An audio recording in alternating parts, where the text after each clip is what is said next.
Hello and welcome. This presentation is for students who will be ninth graders or new students in the 2021 to 2022 school year at Lincoln High School. This is your Lincoln High School counseling team. Ms. Donato is joining us as a long-term substitute counselor through the end of this year, and she supports students with the last name A through G. Mr. Malaki supports students with the last name H through O, and I am Ms. Pacumpera, and I support students with the last names P through Z. Next year we will have a fourth counselor that we're very excited to bring on, and our last name alpha breakdown will change a little bit. So please be on the lookout this summer as we welcome a new counselor to our team and also figure out what our caseloads will look like for next year. This presentation is going to cover the students who are assigned to Lincoln, high school credits, and an overview of our graduation requirements at SPS and in Washington State, some course offerings that we offer for core classes in each grade level, the course selection process, and then we will wrap up with an opportunity to ask some questions if you still have them after all of this information is presented. Lincoln has a wide range of students from the north end of Seattle. We have students who live within our neighborhood boundaries.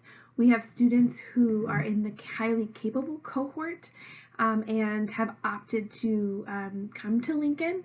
We have students who are in the dual language immersion program and have opted in to come to Lincoln. And we also have some students that opted to come to Lincoln through the open enrollment process. If you're not sure where you are going next year, you can go to the SPS website, and using their enrollment tool, you can see where you're assigned for next year. This is also available to you in the source if you're an SPS student. Lincoln houses students that are currently in specialty programs, some of which I've mentioned before. The highly capable cohort are students that have been taking advanced coursework up until high school.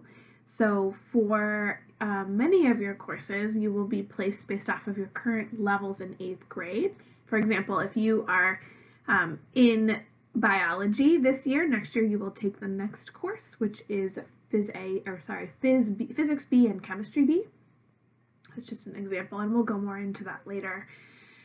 As you move into more advanced coursework, you will have opportunities to choose where you would like to lean into your interests and your skills and your strengths for more advanced courses. Students in the Dual Language Immersion Program, or the DLI, are students who have been immersed in language in Japanese and Spanish, and you will be placed next year based off of a placement assessment that might have occurred already or is in process right now, and that will place you at a more advanced level of either Spanish or Japanese as an incoming 9th grader. Students may have an IEP, and those students will be assigned a case manager that can support your accommodations and needs next year, but also scheduling. If you have questions about that, you can wait until after this presentation is over. Ms. Mandapat, our department chair of our IEP team, is here to answer any specific questions you have about that. You can also contact her at the email that is listed. For our ELL students or our English language learner students, very similarly, you'll be assigned a case manager that can support scheduling. Some ELL supports happen within the school day, and so we would want to know that before you arrive. If you have specific questions about that, you can reach out to Keiko Ishikawa, who supports all our ELL students, and her email is also listed right here on this slide. All right, now we'll get into some of the more fun stuff. So what is a credit? What is a high school credit? A credit is a value given when a class is passed with a grade of a D or of a 60% or higher. Now this year it's a little bit different because of some of the grading regulations and policies that have changed due to virtual learning and the COVID-19 pandemic. This year students with a C- or above will earn credit, so 70%. It's a little bit different. We don't know what next year looks like as far as grading policies go, but generally in a normal world, a grade of a D or 60% earns credit. For a one semester class, you earn 0.5 credit, and for a year-long class, you will earn 1 full credit. So, doing the math, 6 classes per year over 4 years means that you will earn 24 credits. I'm going to go over the SPS graduation requirements. This is just an overview to have in the back of your mind. Every 9th grade schedule that we create is created to put all students on track to graduation. So there is not kind of a wrong schedule that you will have next year, but the overall goal is for you to earn 24 credits in 4 years and to earn them in specific ways. So to earn a specific number of credits in specific buckets. And this is what it looks like. You will take 4 years of English, which means you will take a year of English every single year. You'll take 3 years of math, 3 years of science, 3 years of social studies, 1 year of career and technical education, or you'll often hear that being called CTE. 2 credits of health and fitness. We will break that down a little bit more later. And then we have these 2 personal pathway buckets, and they're broken down differently. So we have one that is an arts personal pathway, and you can choose to take that with either 2 full credits of art or with 1 credit of art and 1 credit of a personal pathway. The second personal pathway bucket is through world language. Most of our students will earn this by taking world language, by taking at least 2 years of world language. But you could decide that you don't want to take world language and that world language is not going to meet your future goals, and you could take something else instead of that. And a personal pathway requirement for classes is basically just a personal decision on your part to take classes that lead to a specific post-secondary plan. So it's a specific coursework that meets your future goals, and that is something that we can definitely talk more about when you're a student and you're making your 4-year plans, or like later on, maybe before junior or senior year, when you're trying to figure out how to get those last few credits and really hammering down what you're going to do after high school. That would be a good time for us to talk more about the personal pathway. There are also other graduation requirements that are necessary in order to graduate. One is a high school and beyond plan, which is an annual visit of certain activities through a program called Naviance, which if you are an SPS 8th grader, you probably are familiar with Naviance. We use that on an annual basis, and there are activities and things that are in there that that you will need to complete in order to graduate. And they're set up to work on specific things annually that get you ready for graduation.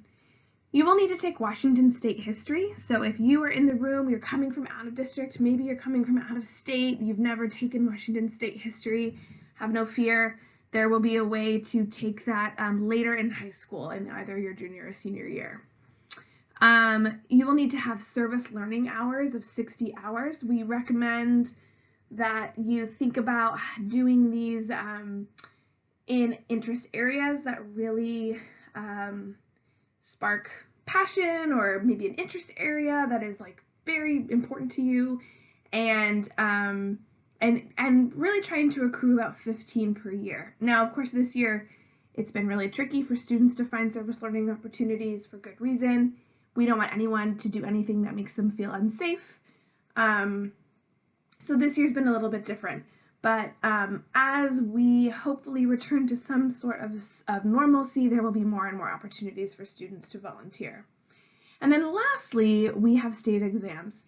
And those are exams that just show your readiness to graduate, and those occur in 10th and 11th grade. So we can also talk more about that next year as well. So this slide is an overview for some college admission requirements. Now, we are not showing this to you to make you feel anxious or nervous about preparing for college at all.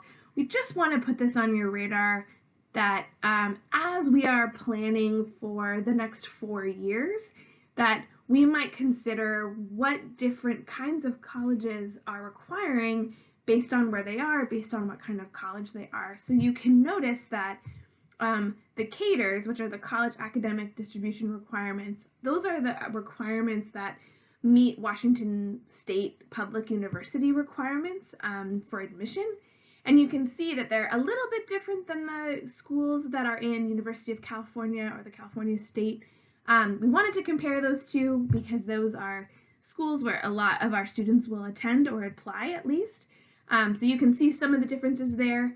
And then also some highly selective colleges. There's a range in there. Those are really dependent on the college. But I think the most important takeaway here is that the high school graduation requirements for SPS meet these requirements. So if you are on track to graduate and graduating on time and earning all the credits and the things that you need to do, you are also earning required courses and taking required courses that will get you ready to apply. So as you think about college and whether or not you'd like to attend a four-year school, and then narrow down what kind of school that might want to be, that might be, and then again, thinking about how you make yourself a really competitive applicant, this will be a really good resource for you. But we're not going to dive super deep into it because we don't want you to feel like this is very, very super important as a rising ninth grader. But it's just something to keep in mind, and it's something that we will go deeper and deeper with every single year. All right, we're going to talk a little bit about the high school credit that you may have earned while attending middle school. So we just wanted to clarify some really common questions that we get about what is this credit, what does it mean, how do I get it on my transcript, how do I take it off? So we're going to talk about that right now. So what does the high school credit that you earned in middle school do? Well, really, the best way to describe it is that it allows you to have a different starting line than students that did not take those courses in middle school. So if you took math or science in middle school, that means that the math or science class that you start with in high school is a couple years further along. So it's going to allow you access to advanced coursework a little bit earlier. In the case of science, if you're going to take physics B, chemistry B next year, then that means the year after you have your choice of any of our advanced science classes. And we have a lot of fabulous advanced science classes. So it doesn't mean that you graduate early necessarily. It just means that that starting line for you is a little bit different. You'll still want to make sure that you are meeting all of the college requirements that we talked about on the slide before, if that's your goal. So 3 years of science, 3 years of math, that stays the same. And you will still want to make sure that you're taking those courses because classes that are taken in middle school do not count towards college admission. Most colleges do not count them in your GPA, and they don't count them in your college admission as classes that are college preparatory. So they will want to see you take your college requirements, your entrance requirements, starting in 9th grade. Furthermore, 8th grade classes that meet high school requirements are added to the transcript. So if you're in a high school class right now as an 8th grader, they will be added to your transcript before you arrive in 9th grade. You can opt out to remove them if you would like to have them on there, and that's totally fine. If you would like to add your 6th and 7th grade courses, you will need to opt in. And there's a form for that, but please don't come and ask us about this right now. This is something that you have until your senior year to decide. And we wouldn't be able to do anything about this until you're in our building anyway. So this is something that you can talk to us about next year or the year after. Maybe you are trying to think about how to make yourself have a high GPA, or you really want to show that you had taken those courses and add them to your transcript. Again, there's not a super necessary benefit to adding them to your transcript. They're there to show that you took those courses, but they aren't actually used for anything except prerequisites for the coursework that you'll take in high school. So this is a conversation that we can definitely have next year, the year after, or even the year after that. Just something that we wanted to put on your radar, that there is kind of a differentiation between the classes that you take in 8th grade and the classes that you may have taken in 6th and 7th. Now we're going to start talking about the specific courses in each grade level that are offered that meet those graduation requirements that I talked about earlier. So in English, you'll take 4 credits over the course of your 4 years, and it's a pretty straightforward sequence. In 9th grade, everybody takes Intro to Composition and Literature. In 10th grade, everybody takes World Literature and Composition. In 11th grade, you have the choice between American Lit or AP English Language for those that are wanting to move up into a more challenging class. And in 12th grade, you have 3 options actually next year at Lincoln. You can take Comparative Literature, or you can take a college and the high school course for 12th grade English, or you can take AP English Literature. And so the question that we get a lot is, what is this? What's college and the high school? What does it mean? You're going to see this acronym CIHS throughout this presentation. You'll also hear our teachers next year refer to college and the high school a lot. And to put very simply, college and the high school courses are classes that are taught at Lincoln in our building, but they are an opportunity for you to earn and purchase college credit from usually from specific community colleges, but everyone is a little bit different.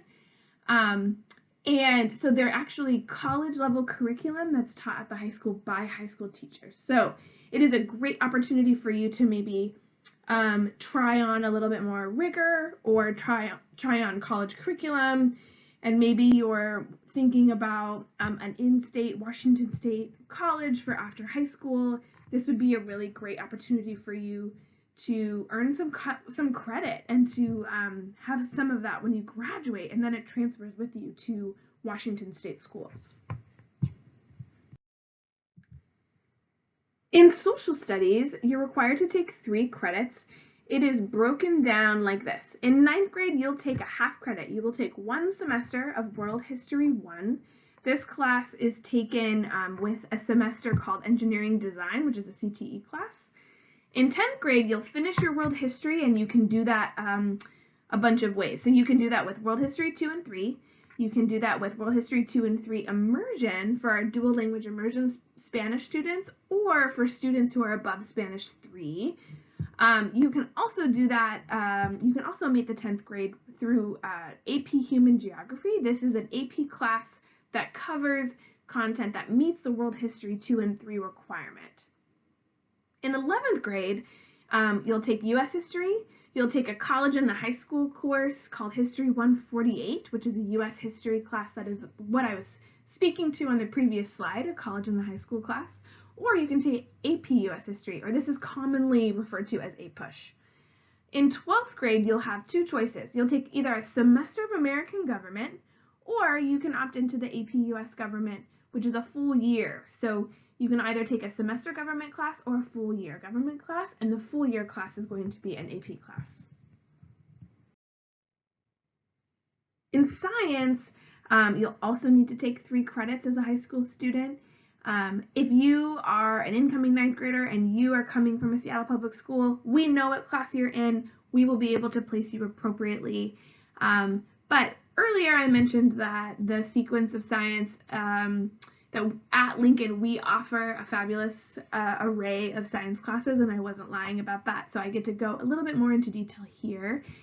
So the sequence of science, the sequence that meets graduation requirements for science, is a year of Physics A and Chemistry A, a year of Biology, and then thirdly is the follow-up to Physics B, which is Physics B and Chemistry B. So you're going to take Physics A, Chemistry A, Biology A and B, and then Physics B, Chemistry B. Once you have completed that sequence, you will be able to take any of our advanced options, and they're all listed right here on the right-hand side. So there's AP Chemistry, AP Biology, AP Physics, AP Environmental Science, Genome Science, and then we have some semester options. We have Northwest Geology, Astronomy, and then 2 marine science courses. Those courses are different marine science curriculum that are 2 separate semester classes.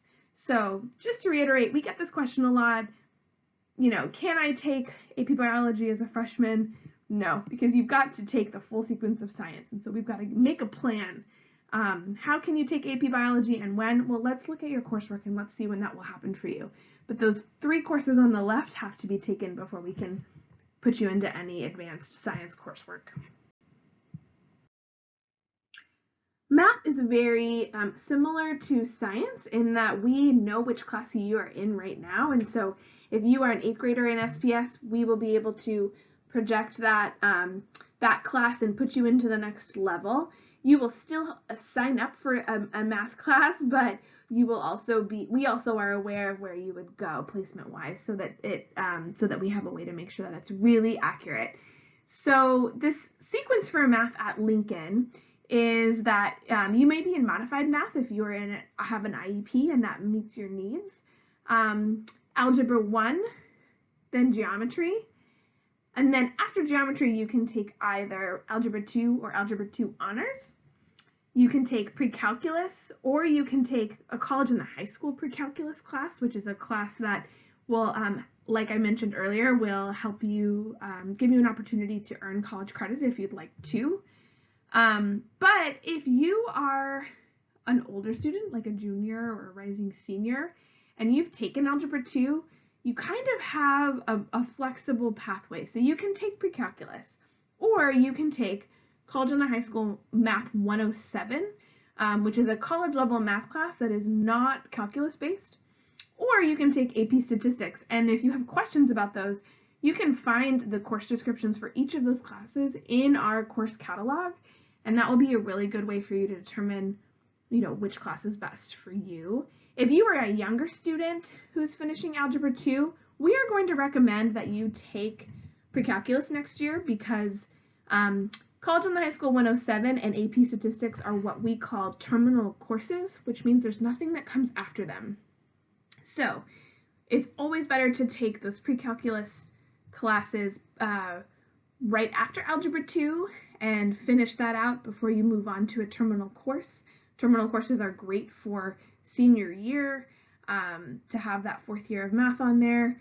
And we can talk more about that too, maybe next year, or if you're an incoming student from out of district who is a 10th or 11th grader and you're kind of confused, you can always shoot us an email and ask us questions.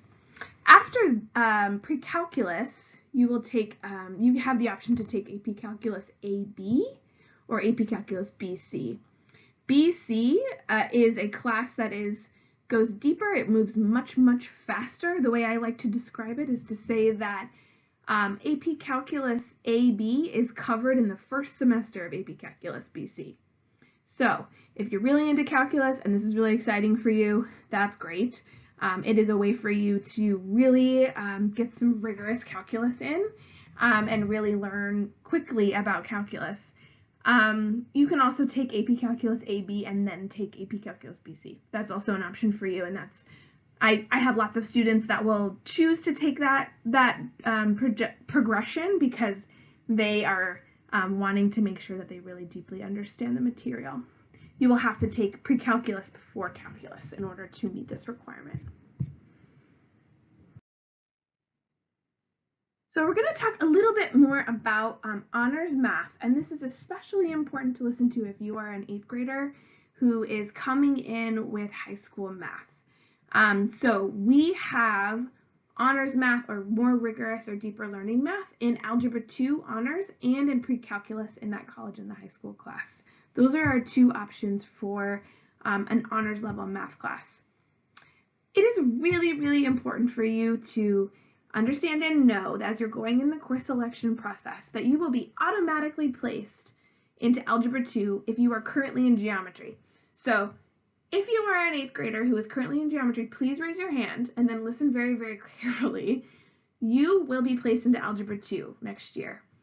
If you would like to take Honors Algebra 2, you must choose it in the source. So it will not be automatically placed into Honors. You will have to choose it for yourself because that is a personal decision that we will not make for you. We're definitely not going to choose more rigor or more challenge for you. We really want you to think through and choose that for your own self. So please keep that in mind. I'm going to say that one more time. If you are an 8th grader that is currently in geometry, raise your hand. Please know that you will be automatically placed in Algebra 2. But if you would like to take Algebra 2 Honors, you will need to choose it in the source. When you're trying to make that decision, please keep in mind the following. An honors course is going to mean that you're going to have a higher grading standard and it's going to be a faster pace. So that looks a little bit differently compared to a general Algebra 2 course, which might be moving a little bit slower or a regular pace that a math class would go. And there might be more flexibility around grading. Please also consider that you will have other classes, you will have extracurricular activities, you will have commitments outside of school, you will need to hang out with your parents sometimes. And so it's really important to also think about what you want to take on in as far as an extra amount of work in your 9th grade year. You've never been a high school student before. It is definitely really fun to be a high school student because you have loads of access to all of these awesome activities and opportunities. But it's just something to keep in mind. Thirdly, you haven't been in a comprehensive math class since March of 2019, so not everybody is going to be really ready for the rigor. Of course, if you are super into math, maybe have a conversation with your math teacher right now and say, do you think I can do honors? Do you think I can do a faster pace? Maybe think about how you feel during tests and what kind of support you might need in tests. If you're also not sure, but you really want to try it, I say do it, and then we can talk about what kinds of supports are available to you to make sure that you're successful in that choice. We have some awesome resources at Lincoln that can definitely help you get prepared and make you feel ready. I am definitely not trying to scare you away from this choice. I just want to make sure that you all understand that honors will mean a little bit more work, a little bit faster pace, and all in this brand new environment that you haven't ever been in before. Please keep in mind that you won't be able to move out of honors once the school year starts. So you will be in that class for the year and unable to move. We just don't have a way to do that for all students. So also please keep that in mind when making this decision. All right, I am going to wrap up with physical education requirements, and then Ms. Donato will take over. So in order to graduate, you will need to take 1.5 credits of physical education and a half credit of health. So you will take 3 semesters of PE and 1 semester of health. All 9th grade students will take PE and health next year. And PE will be personal fitness. That's the specific class that it's called. The only students who will not take PE and health are students who are taking a year-length music course and a world language course. There's just not enough room in your schedule. So for those students, what we'll do is we'll talk about that in your 4-year planning conversation that you'll have with your counselor next year. And we'll talk about how to fit that in and where it can go. It is a requirement, so it's not something that we'll have to definitely find a place for it to go, and there are definitely places where your personal fitness and your health can go. There is not a waiver for health, and there is not a waiver for the academic PE competency requirement.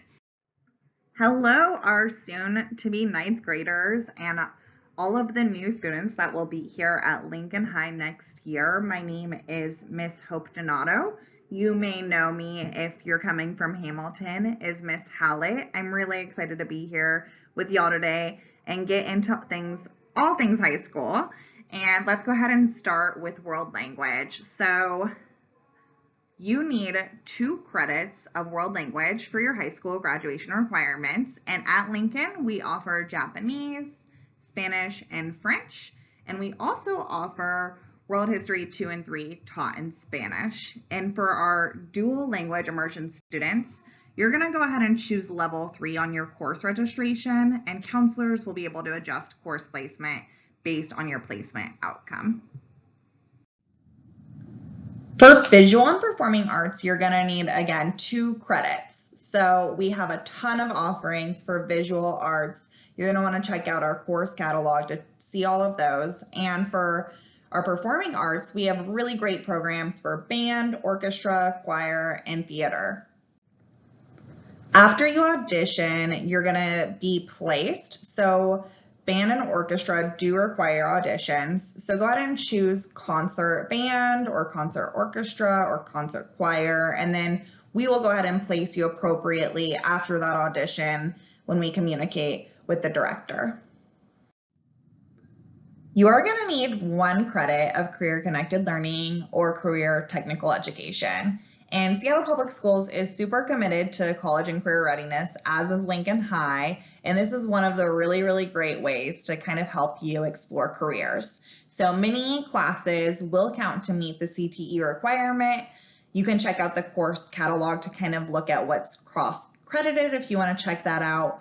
But all 9th graders will take the human-centered design class, and that's going to count as 0.5 credits of your CTE. So in 9th grade, you're going to go ahead and get half of your required credits done for CTE, which is really rad. Okay, I know you're thinking, Ms. Donato, why does this say alternate in such large red letters? Like, why is this such an important slide to me? And I'm here to answer those questions. So alternate electives, this is really important when you go through the course registration process. You're going to need to select 2 alternate courses. And these courses should not be courses that you have already selected in any of the other sections on your course registration. So if you're choosing the first level of world language, you're going to want to go ahead and choose an alternate language. And this is really, really important to remember. So if you're taking Spanish 1 as your first choice, you're going to want to head and go and put another option down, like Japanese 1 as your alternate. And going back again to our dual language immersion students, you do not need to select an alternate world language. And remember again to go ahead and choose level 3 when you're registering. You may be sitting there wondering, what is 9th grade going to be like? What classes am I going to take? Just so many different things. And I want to give you an overview of a typical 9th grade class schedule for your first year. So in your first year as a 9th grader, you'll likely take math, science, Intro to Lit and Composition, World History 1 in combination with Human-Centered Design, Personal Fitness and Health, and also you're going to take 1 credit of an elective, like you can take another CTE or World Language or Art. And this might look a little bit different for everybody, but this is going to be a typical 9th grade schedule.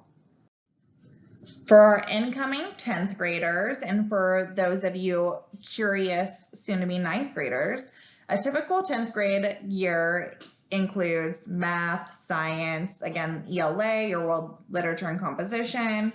You're going to take a whole year of world history, including world history 2 and 3, and you're going to take 2 full electives typically. So if you hadn't already done in your 9th grade year PE and health, you're going to want to make sure that those are things that are put on your schedule, because those are really important requirements.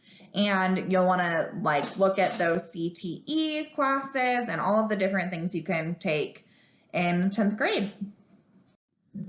For our soon-to-be 11th graders, and for those of you who are just curious about what all of high school is going to look like, you are going to be taking math, science, English language arts, U.S. history, and again, you're going to take 2 credits worth of electives. And again, this is a typical 11th grade year. This could be a little bit different for everybody, but this is what it normally looks like. This slide is for our incoming seniors and for our future thinking 9th, 10th, and 11th graders. So what is required of you for your senior year typically is English language arts and government. We often recommend also taking math and science in your senior year. And if you haven't done any of your other requirements, this is when you're going to really make sure that those are done. So if you haven't done if you haven't met all of your requirements for PE and health, you're definitely going to make sure that you do that in your senior year. And whatever else you need to be taking for your electives or any of your pathways, this is the time to make sure everything's complete and you're set for graduation. Now I want you to take a moment and think about, what am I going to do outside of the classroom in high school? What will my high school time really look like? And think about the different extracurricular options that we offer. We really, really want you to feel like part of the Lincoln High School community and family, and we have so many different opportunities for you to feel that way. And I just want you to know about some of them, to put them on your radar so you can start thinking about them now. And when you're here in 9th grade, I want you to be looking out for these opportunities that really speak to you of like, if you're into sports, like what athletic opportunities do we have that you want to get involved in? Or what other activities do we have in the schools that you can be part of? We have clubs, we have amazing leadership opportunities. Wow, we have cool service learning options. And we also have this really rad thing called exhibitions. Ask around about it. It's really cool. And I want you to think about how you can balance all of that in your schedule. Because sometimes, people get into high school and they take on a lot of responsibility. It's a lot of schedule. It's, they take on athletics and leadership. And sometimes it can feel a little bit hard. And I want you to think about, what are the things you really want to spend time on? What things you want to lean into while you're here?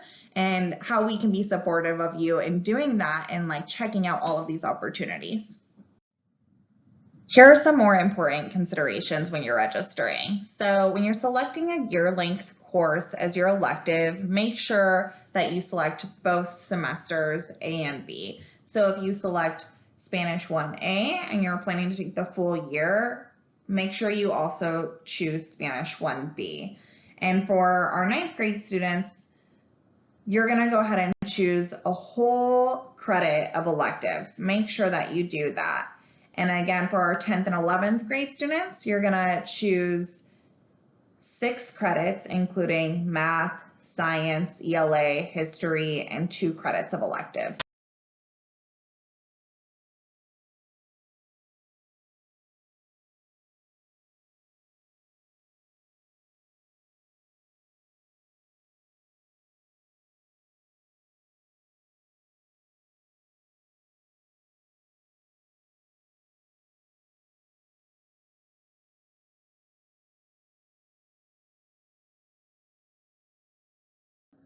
If you are not a current Seattle public school student, if you're coming from out of district, for our rising 9th graders, you're going to go ahead and fill out the Microsoft form labeled out of district 9th grade. If you are selecting out of sequence courses like geometry instead of algebra 1, please send the following items to Lincoln Counseling at seattleschools.org. You're going to send your introduction, your student's name, your student's current classes, and a list of learning targets from current course to prove readiness for placement. And your current teacher should have this. For our incoming 10th through 12th graders, you're going to go ahead and fill out the Microsoft form labeled out of district 10th through 12th grade, and send your most recent transcript to Lincoln Counseling at seattleschools.org. This slide has the link for the online course selection instruction video. This is a really great video to give you an overview of how to go through on the source and select your courses. Any of the links and everything that we've talked about during this presentation will be accessible to you after the presentation. On this slide, there are a ton of really great links. So if you want to look at our high school counseling page, our course catalog, just like everything about our high school, it's on there. If you want to check out athletics, the ASB, Lincoln Performing Arts, or the deeper learning projects, all of the links are right here for you. And again, this presentation will be accessible to you, so you can click on all of these links.